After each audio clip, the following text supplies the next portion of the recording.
Hello, the Divine Code reading for April 1st, pages 597 and 598.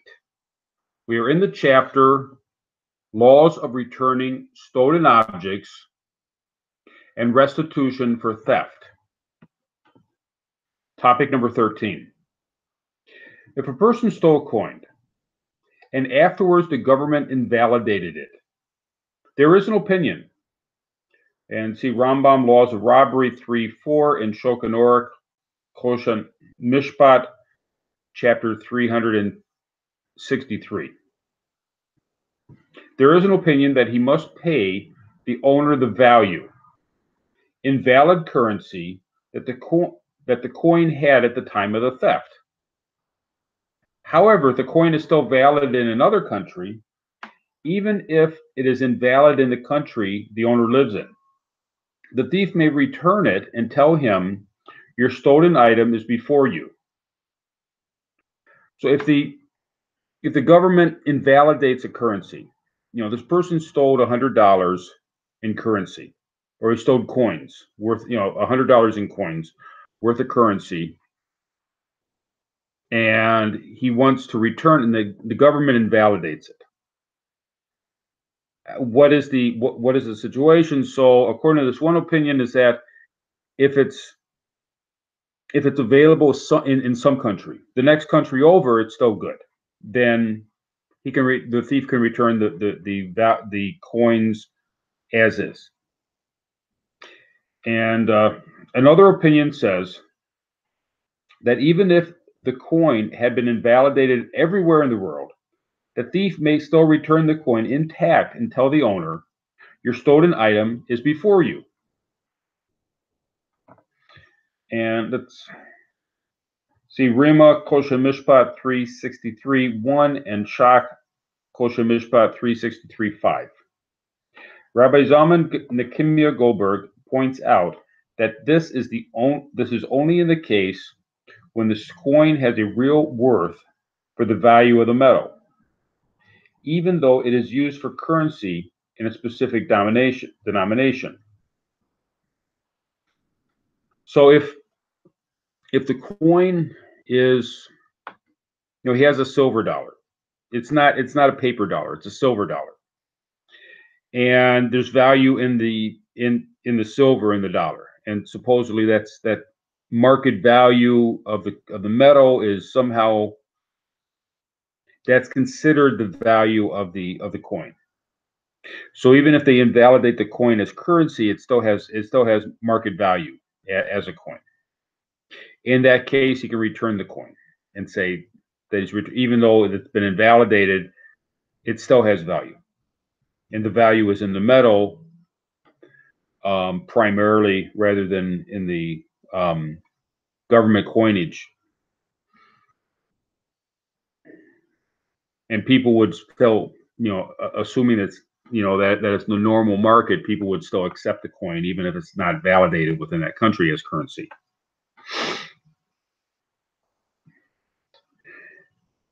However, it seems clear that if one damages a silver goblet or piece of jewelry, it is considered a complete, directly caused loss, since he destroys their form.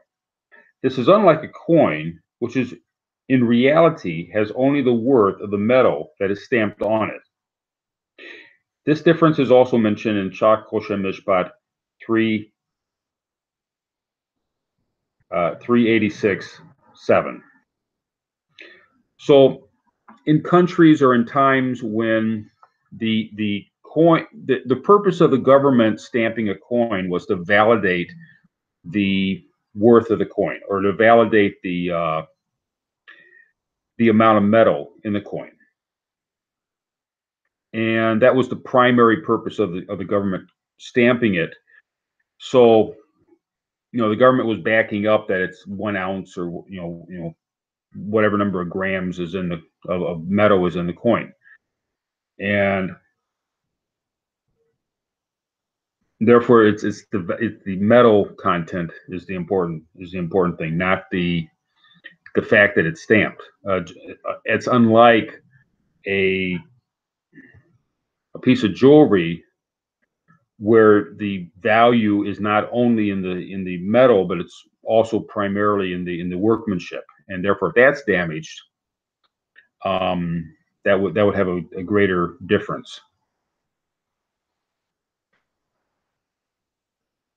This only applies if he comes to return the very coin he stole. So if he can't just simply return a different coin, because then it's not. If he returns the same coin, it has one. It has one status. That's the same item that he's returning. He can't return a similar item and say that then that it invalidates the status of being the same item, which is unlike currency, where if you have currency within today's society, where normally it's not the currency itself is not of any value. If you had a copper penny, the copper penny is just it's just a tiny bit of copper, if it on the penny, but the inside part is not copper.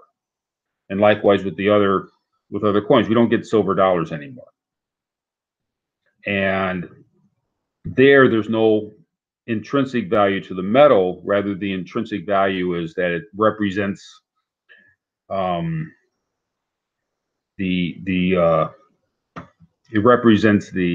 strength of whoever's doing the printing. If he wants to replace with another coin, he is not able to claim your stolen item is before you. He must instead reimburse the owner for the comparable value in valid currency. So if the thief is going to replace it with another coin, that means he's not replacing the item, but rather he's replacing it as currency, and therefore he could not use an invalid currency. He would have to use a valid currency in order to replace it as currency, if that's how he's going to replace it. Shishak Kosher Mishpat 363, topic 4. It appears that this argument applies specifically to coins that have value based on their worth of the metal that they are stamped on, such as those used in olden times. So these halakas here would not apply necessarily in today's marketplace, because we don't use coins that are valued because of their metal content. We use coins that represent value. Nowadays, when a coin is worth more than the value of the metal in it, due to laws of government and likewise for paper currency, if the government would invalidate the currency, and it would also be worthless in other countries around the world. However, if this paper currency bill would have value in other countries, it has the same law as a coin that was invalidated by the government, as explained before. All opinions hold that the thief can say your stolen item is before you.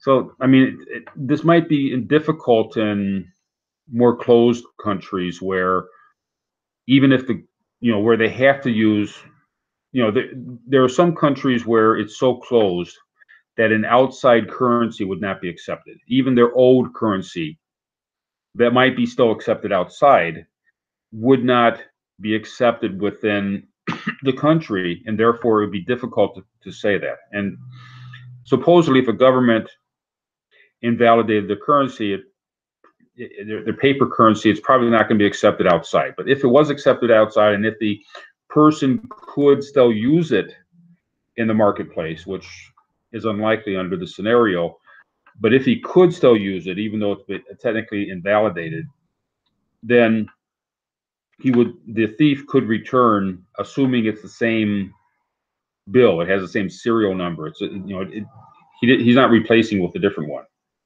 He could then return the paper currency. This is comparable to the law of one who burns another's IOU, as explained in Shulchan Aruch Kosher Mishpat 386-2. Akizer, Volume 3, Chapter 37 writes that this only applies if he does so intentionally. If he does so accidentally, he is exempt from the obligation to reimburse. Even according to Rima Koshin Mishpat, chapter 386, who rules that one is exempt from causing indirect financial damage. This is because it is only in regard to the law of one who damages, such as one who rubs out the face of a coin that someone else owns, thus removing the denominational value, or who pushes another person's coin into the sea, such that it is permanently lost and he does not take possession of it at any point. In contrast, if one steals a coin, acquires it, and pushes it into the sea, or if one steals an IOU and then burns it, once this person is liable for theft, he also becomes obligated to return the value of the stolen item had at the time of the theft, and he cannot be considered exempt from this payment just because the damage was indirect, as explained in Koshin Mishpat 386, 13, and 20, and Maharal Bava Kama 9:17. It it is different in this case of a coin that the government invalidated after the theft, since the thief did not cause the invalidation through his actions, and he can return the item intact. Therefore, in any case that is the object was stolen and through this it was damaged, even if the damage was caused later and indirectly, the rule that if the start of the damage is with negligence, then the damage at the end is due to unpreventable circumstances, perpetrator is liable. See Miri Gittin 40. So if the thief stole the item and then it was invalidated, the thief would be liable. If the thief, if the person didn't steal the item, but rather caused damages, there's different rules involved. But if the person acquires the item as a thief, and then something happens to it, then he has a higher level of responsibility. He has like a guardianship, a higher level of guardianship over an item he stole that he has to return it. And if damages occur while it's in his higher level of guardianship, then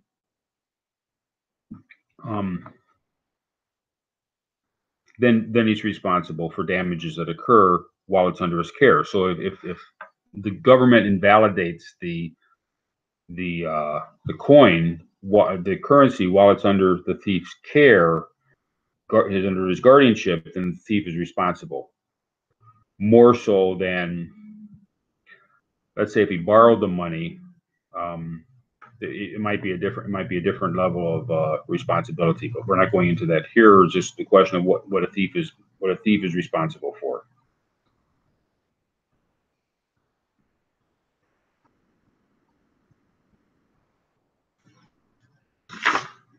Likewise, if one steals an amount of money, and the value of the money goes down in market value due to inflation, the thief cannot return other coins or bills of the same type in the amount he stole. He must instead pay the market value of the money at the time of the theft.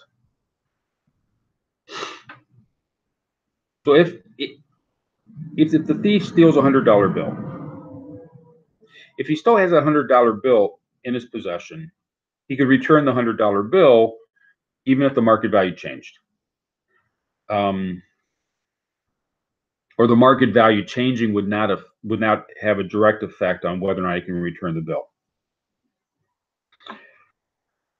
If he might owe rent, and that's the difference between the Jewish law and the non-Jewish law. The Jewish law is they're not allowed to charge interest, that's rent, for money.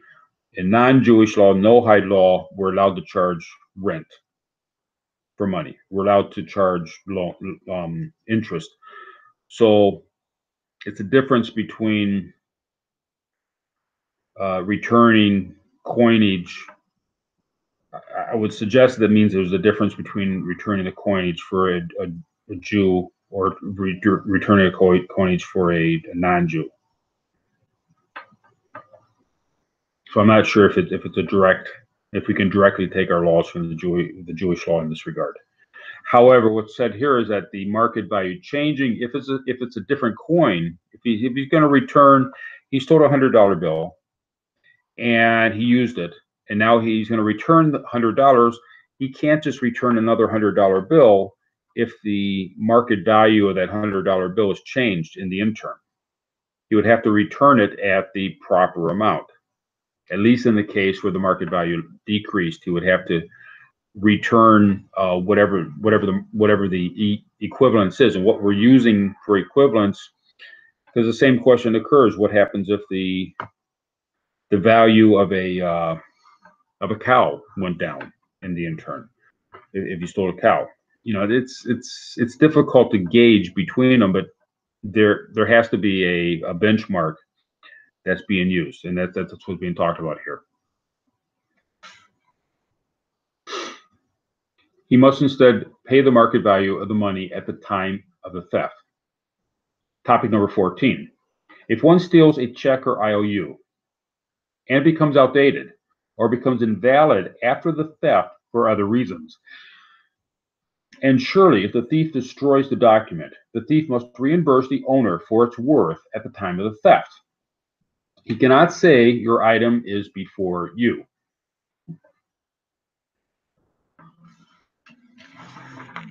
That's based on footnote 99. Rabbi Zaman, that was the last footnote. That was discussing the question of whether if the thief acquires, if the person acquires the item or acquires control of the item through theft, but not that he necessarily acquires the item, but he has a guardianship of the item after the theft, then he's responsible for it.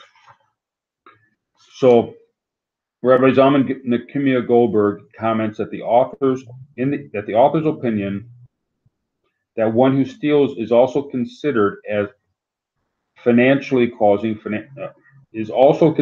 causing financial damage fits with the opinion of Nivut HaMishpat, Hoshan Mishpat, chapter 25, who argues with Ketzat HaHoshan and Kiyut HaKoshan there, 25, topic 1, says that one who steals unintentionally, such as one who thought the item he was taking was his own, is exempt. And only in regard to damage do the sages say that a person is always capable of damaging and thus is liable for not guarding himself even from unintentionally damaging. Nehemiah argues that if one stole by mistake, this may be included in the element of damage as well. So there's a question as to whether if a person takes something by mistake, he grabs a bunch of papers that he thinks is his papers, and in the bunch of papers that he thinks is his papers is an IOU for another person. The other person shows up, you know, he sees a table with his papers on it, he puts the papers together, puts it in his bag, and walks away. The owner of one of the pieces of paper, if it's an IOU or a check, notices it's missing, but he can't get it back, and there is a valid for 90 days written on the check, and the owner or the person who took the check inadvertently returns it 100 days later because he didn't notice it. He goes in his bag and he says, "Oh, this isn't mine." He returns it to the owner, but now it's invalid. So who's is the mistake the responsibility of the person who mistakenly was holding on to it? The author responds, see, Kadushi Rav Chaim Halevi on Rambam, End of Laws of Robbery, that any thief must also pay for damages. See Makidat Ephraim, Laws of Robbery, Chapter 7, who says that as long as the person is unaware that he is stealing, he is not liable for theft. And this is also written in Mikur Chaim, Laws of Pesach, 454:2. It is possible that according to all opinions, one who steals purposely is liable for damages. And the above argument between Yetivet and Kitzat HaKoshan is in regard to stealing unintentionally. Regarding one who steals a check unintentionally, that's also above in footnote in that same footnote 99, which discusses a person being responsible for what they took possession of through theft and that makes them a guardian versus someone who knocks something, damages something without without taking guardianship. There's a different level of theft involved, or the different level of damages that a person is responsible. According to Akizer, a Gentile who causes unintentional financial loss is exempt. So, in the question of, I'm not really sure how this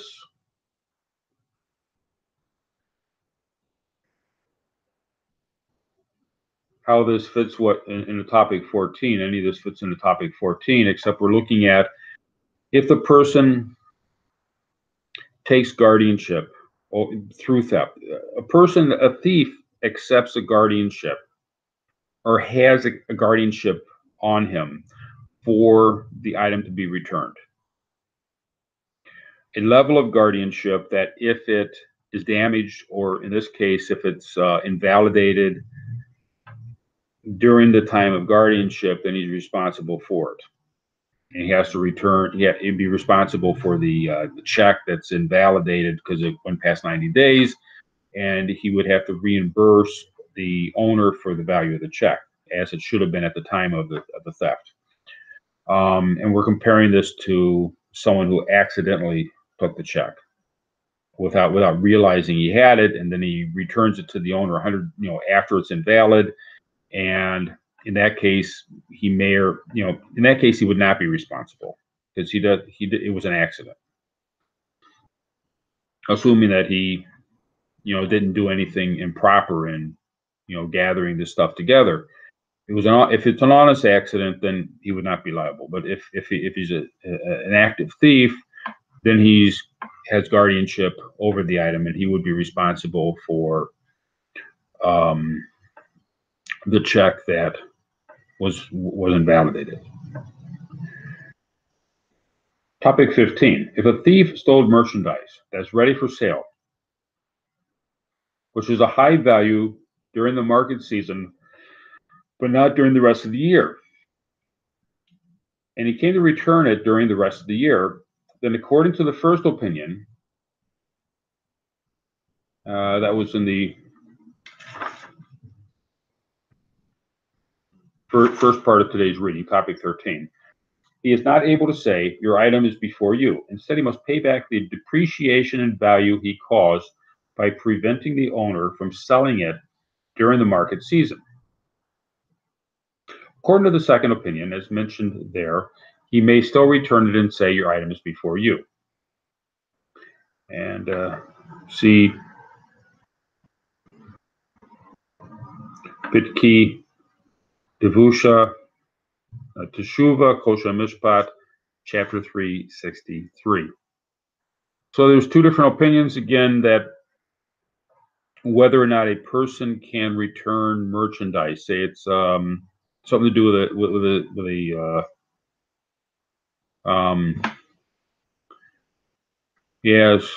trying to think of something that would work for Gentiles. Something of a holiday value.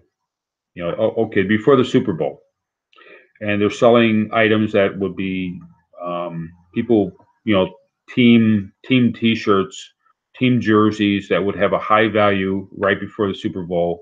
Everyone's going out and buying them, and right after the sporting event, it doesn't have the same value. So if the person stole a box of team jerseys right before a big sporting event, when everyone's willing to pay $20 for the jersey, they're willing to pay $50 for the jersey. Now, after the event, you have trouble selling it for $5 for the jersey because nobody cares. So, would the thief who stole it the day before the big event be able to return it the day after the big event, or would he have to pay for the value that was of the item at the time he stole it? And that there doesn't appear to be a clear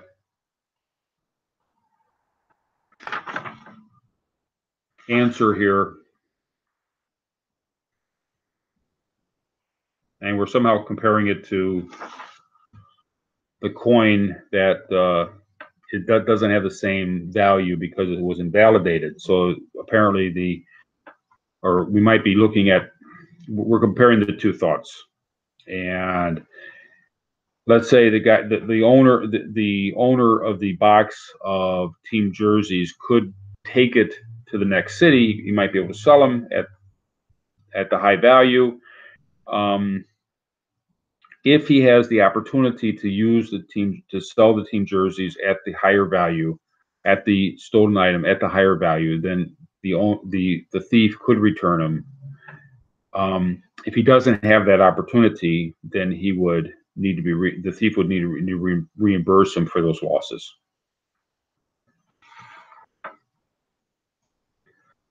Thank you.